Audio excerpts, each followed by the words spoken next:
In the Shadow of the Rocks. Prologue. From the Journal of Captain Jonathan Weatherby, 1743.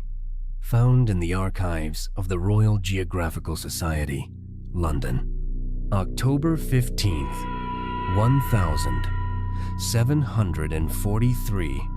Good Lord, what a cursed place is this. 3 days past, a tempest cast our brig Sea Eagle upon the shores of a nameless isle, unmarked on any of Her Majesty's charts. The natives from neighboring islands call it Ka Mor Tan, which translates to the place where the ancient ones sleep. They refuse even to approach it, crossing themselves and muttering incantations. Yesterday, I sent a scouting party led by Bosun Harris to explore the mangrove thickets in the depths of the bay. Only young Tommy returned, white as a sheet, his eyes wild with madness. He speaks of seeing stone demons with eyes like coals from the pit of hell. The poor lad has clearly lost his mind from terror. But what troubles me most are the symbols. Upon the rocks surrounding the bay, strange marks are carved. I cannot say what they mean, but the mere sight of them fills the soul with dark forebodings. The symbols are ancient, older than any script known to me. October 16th, 1743. Lord, have mercy on our sinful souls. Last night, something attacked our ship. I cannot describe it. Too monstrous for the human mind to comprehend. I will only say that of 40 crew members, merely 7 remain alive. The others, it is better not to think of it. We are leaving this accursed place immediately. Should anyone find these records, I beseech you, give this island wide berth. Some places on this earth are not meant for mankind. Here sleep those who came before us, and woe unto him who disturbs their rest. Final entry found written in trembling hand. They come. Red eyes in the darkness. Claws like swords. Farewell, my dear Margaret. May God forgive us our curiosity. Part 1. Refuge and Disturbed Slumber. The yacht Nereid was not the most luxurious vessel, but for the 4 friends, Mark and Eliza, David and Chloe, all young, full of collegiate enthusiasm, she embodied freedom and adventure. A long-awaited vacation among the Bahamas, anticipating the Caribbean Sea, promising perfect relaxation amid the turquoise waters of the Atlantic. From morning, the deck rang with noise and laughter, spirited music drowning out the cries of gulls, while bottles of local wine emptied one after another. They paid no attention to the navigator. It lay on the table, blinking with dim light, ignored in the heat of celebration. The radio had long fallen silent, drowned out by thundering bass and their own joyous exclamations. The sky began to darken slowly, gradually, and at first, no one noticed the gathering clouds. Only when the first, unusually powerful waves began striking the hull of the Nereid with dull crashes, and the wind tore Mark's captain's cap from his head, did they look up. The sun, which moments before had brightly illuminated their festivities, now hid behind a wall of leaden clouds. The air filled with the scent of ozone and cold brine. Looks like something more serious than a simple shower is approaching. David shouted, but his words immediately dissolved in the howling wind. 2. Cautious entry into sanctuary through reefs and premonitions. Panic flared quickly. Laughter turned to frightened cries. Mark, the only one who understood anything about sailing, grabbed the wheel, trying to turn the vessel against the strengthening wind. The waves became like true mountains, threatening to capsize the Nereid. They had been blown off course. The navigator now showed they had deviated greatly from their route to the Caribbean, and directly ahead, appeared some island, unmarked on their tourist map. It was simply a dark spot amid the raging ocean, but upon it, it seemed a bay was visible. "There's an island. Looks like there's a bay. Maybe we can take shelter?" Eliza shouted, pointing at the screen. Mark nodded, gritting his teeth. This was their only chance. Approaching the entrance, the storm did not cease instantly, but only calmed somewhat, as if exhaling. The waves, though not as enormous as in the open ocean, were still quite high, and the wind continued to beat the sails in gusts. Entering the bay required extreme caution. "Rocks! To starboard!" David cried, standing at the bow, trying to make out anything through the water spray. "And shoals! Dead ahead!" He repeatedly pointed to dark shadows beneath the water, at barely visible disturbances revealing underwater obstacles. Mark, maneuvering with nervous tension, slowly guided the yacht, listening to his friend's directions. Every meter was hard won. The Nereid, threading through the narrow, winding passage, circumnavigating invisible threats. Finally, they felt the sea around them calming.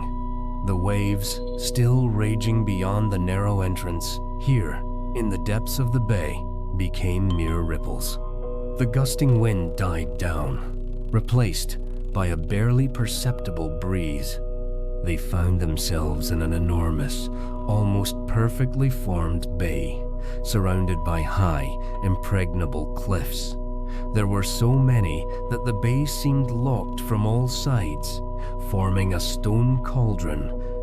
But most striking were the mangrove thickets. They occupied almost the entire far end of the bay, extending deep into the island like an impenetrable living wall. These mangroves were far larger and denser than any they had ever seen, their roots intertwined in an impassable labyrinth disappearing into darkness. They seemed to shroud almost the entire island, as if concealing within it something that should not be disturbed. Mark dropped anchor. The chain descended into the water with a dull sound. The first deep breath. They were saved. 3. Victory, celebration, and fatal error. The relief was almost euphoric. They had weathered the storm. The mood aboard soared instantly. "We did it!" Eliza cried, embracing Mark. "We need to celebrate this," David suggested, already retrieving a new bottle. The party resumed with doubled intensity, now under the banner of Salvation's joy. Music played louder. Laughter was even more infectious. They danced, sang, joked. No one thought about the strange shadows in the mangrove thickets or the eerie silence that had fallen after the storm. Somewhere in the middle of the celebration, when alcohol had already dulled all caution, David remembered the box of fireworks they had bought before departure for a special occasion. "What occasion could be more special?" he exclaimed, waving a sparkler. The idea was embraced with enthusiasm. Mark, usually more prudent, was too drunk and happy to object. One after another, bright, fiery flashes soared into the night sky above the bay, illuminating the rocks and dark waters. Each loud crack echoed across the bay, repeatedly reflecting off the cliffs and penetrating to the very heart of the mangrove thickets. Golden sparks showered onto the water, briefly illuminating its impenetrable blackness. Thunder and brilliant light. It seemed they were celebrating their victory over nature, not knowing that with this very sound and light, they were awakening something far more ancient and dangerous than any storm. 4. Rising dread. Shadow from the mangroves. When the last firework had thundered and died, leaving behind only the acrid smell of gunpowder, an unnatural, ringing silence fell over the bay. It was deeper than before, and tension could be felt within it. And then they heard them. First, a barely perceptible, low, guttural rumbling. that seemed to emanate from the very depths of the mangrove thickets. This was followed by scraping, not the rustle of leaves, not the creak of branches. This was heavy, wet scraping, like stone grinding against stone, but with movement and purpose felt within it. The sound was unnatural, too slow and heavy for ordinary animals. Then came a dull, periodic clicking, distantly reminiscent of enormous, slowly closing jaws. Eliza, first to sober from intoxication, gripped Mark's hand. "What is that?" she whispered, her voice trembling. The sounds intensified. Now they were clearer, heard closer to the edge of the mangrove thickets, where roots descended directly into the water. It seemed the entire dark, impenetrable wall of mangroves had come alive, and something enormous and heavy was moving within, slowly but inexorably approaching them, approaching the yacht. Part 2. Siege and Mad Flight Attempt. 1. Appearance of the Ancient Guardians. The sounds intensified. The rumbling grew deeper, the scraping more deafening, and that clicking, like gigantic bone fingers clenching in darkness, now seemed very close. Eliza with Mark and David with Chloe, pressing against each other, stared at the wall of mangrove thickets. In the air, besides the smell of gunpowder, appeared a strange, briny, yet putrid, and almost metallic odor that turned the stomach. Suddenly, through the thick foliage and roots, the first red lights pierced through.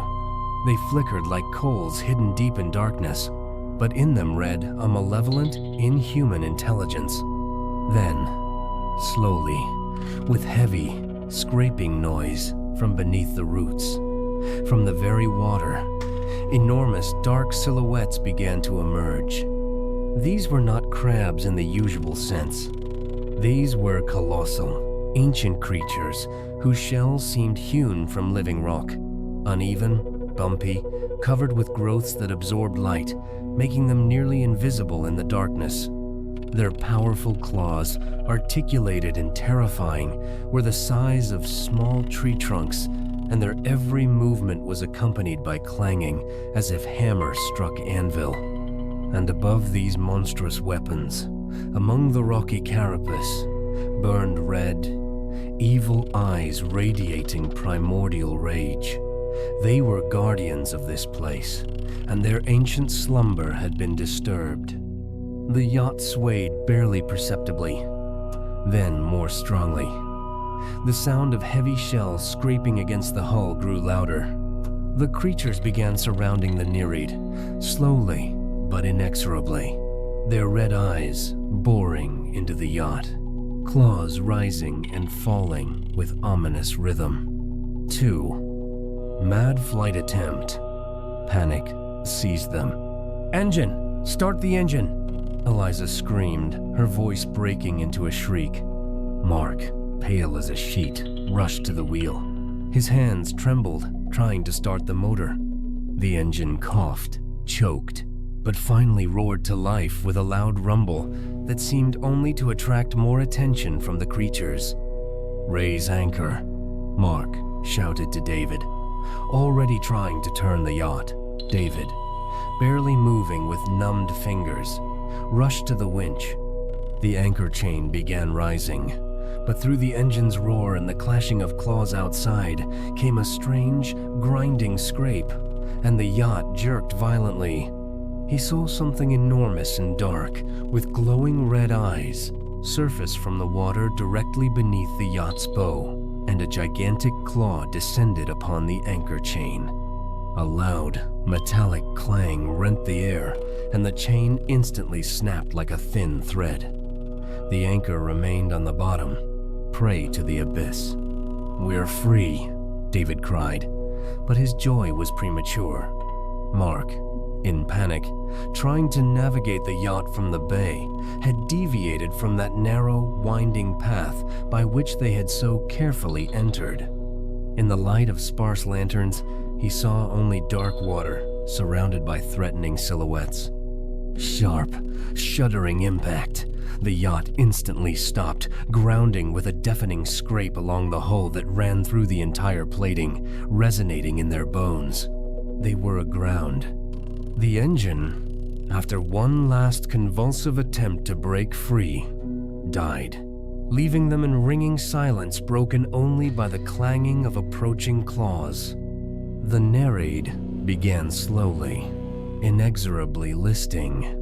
The sound of breaking wood and crunching metal appeared. Water poured inside. The yacht began to sink. 3. Final desperate act. Life raft, Chloe cried, pointing to a small inflatable boat. This was their last chance. In panic, stumbling over each other, they rushed to it. They somehow lowered it into the water, barely managing to jump across before the narrate began listing even more severely, sucking in ever more water. But the abyss did not forgive their violation of its peace. Barely had the life raft touched water when dark, massive bodies surrounded it. Red eyes burned from all sides, reflecting in the black, phosphorescent water. The clashing of claws became unbearable, drowning out desperate screams. Mighty, stone claws crashed into the rubber hull of the life raft. Air began hissing out. The first claw seized David, lifting him into the air like a toy. His scream cut short mid-cry as the shell snapped shut around him. Then another claw struck down upon Chloe. Part 3. Final Records. From the Journal of Mark Thompson. Found in a waterproof bag among the wreckage of yacht Nereid. Found by U.S. Coast Guard, March 15th, 2024. I don't know how much time has passed. An hour? 2? Time has lost all meaning in this hell. I write with trembling hands, hiding in the cabin of the half-sunken yacht. Eliza is beside me, but she no longer responds. Shock. Or worse. David and Chloe are dead. My God, how they died. Those creatures tore them apart as if they were made of paper. The sound of bones crunching in gigantic claws still rings in my ears. I understand now. We are not the first. On the bay floor, I saw wreckage of other vessels. Old ones. Very old. Some looked like 17th century galleons. How many sailors found their death in this accursed place? The creatures outside have not left. They wait. Sometimes I hear their shells scraping against the hull. They know we are here. They can wait. They have time. We do not. The water is rising. The yacht is slowly sinking. Soon we will be no more, and no one will ever know the truth of what happened here. Later, Eliza has awakened. We found an old sea chart in the cabin. Must belong to the yacht's previous owners. On it, this island is marked, but circled in red, with an inscription in Latin nearby. Hic sunt dracones, here be dragons. Only now do I understand. It was a warning. I study the rocks through binoculars. Symbols are carved upon them, ancient, inhuman. They form a ring around the entire bay. These are not mere drawings. These are seals, boundaries, something that kept these creatures imprisoned until we awakened them with our fireworks. Lord, what have we done? Final entry? They come, climbing up the side. I hear the scraping of their claws on metal. Red eyes glow in darkness like coals from hell. Eliza is crying. I hold her. We know this is the end. If someone finds these records, do not approach this place. The island must remain forgotten. Some secrets are better left undisturbed. Some guardians must continue sleeping. Ancient things are better left untroubled. We have paid for this lesson with our lives. They are here. I hear their breathing, the metallic clashing of claws. Eliza has stopped crying. She probably understands that prayers will not help here. Farewell. Final line, written in a legible hand. Red eyes. Everywhere, red eyes. They look into the soul. They see. Epilogue. Coast Guard Report. Classified United States Coast Guard Incident Report Number 2024-0315, ATLC. On March 16, 2024, Patrol Vessel Guardian discovered wreckage of yacht Narration, 120 nautical miles northeast of the Bahamas. Among the debris were found personal effects and documents belonging to 4 missing tourists. The condition of the wreckage indicates impact by unknown force. Metal portions of the hull show characteristic damage resembling marks from gigantic claws or pincers. Examination excludes impact by known marine predators. Coordinates indicated in the ship's log lead to open ocean. Underwater scanning revealed no islands or underwater formations within a 50 nautical mile radius. The journal found in a waterproof bag contains descriptions of events that cannot be explained from a scientific standpoint. The document has been forwarded to appropriate agencies for further study. Case closed. Official cause of yacht and crew loss. Sudden storm and collision with unknown object. Signature, Captain J. Morris. Date, March 18th, 2024. Handwritten note in report margin. John, we're not the first to encounter such things. Check the archives for 1743. There's a report of a similar incident. Some things are better left forgotten. R.H. The island in the Atlantic remains unmarked on charts. The ancient guardians have once again fallen into slumber, guarding their secrets in the depths of mangrove thickets.